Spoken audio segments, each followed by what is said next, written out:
New tonight, for almost 25 years, the Rosen family never stopped searching for Matthew, a missing son and brother.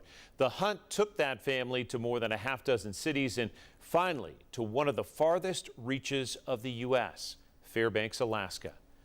Reporter Sarah Ottman shares the story of this family, their faith, and what it means to hold on to hope. You know, you hope for things, and you're never sure when they're going to be realized. For decades, this family portrait hung in the Rosen home with a heart marking the empty space where their son Matthew should be. Today, that heart has been replaced with Matthew's photograph. We've been hoping all of these years that we would find him, and then all of a sudden you have that moment when you realize the thing that you've been waiting for almost 25 years is about to happen. Almost 25 years after they last saw Matthew, the Rosen family, including a couple of his siblings and his mother and father, traced a series of clues 4,000 miles into the far reaches of Alaska. And our daughter Rebecca shouts out, "That's Matthew. I'd know him anywhere." I said, "Matthew?" And he said, "Yeah." And I said, "It's me, your dad." Matthew left home in his 20s in the midst of battling mental health challenges, gone with no trace for years. Carolyn used to refer to it as mourning the living, and that's exactly what it was.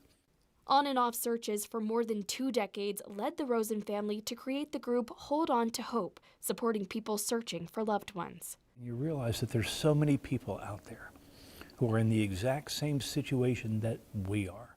A series of friends, contacts, and small breakthroughs helped them find their son, now age 50, in the woods of Alaska. When we last saw him, he was a bit disheveled. There was a darkness in his eyes. None of that was there.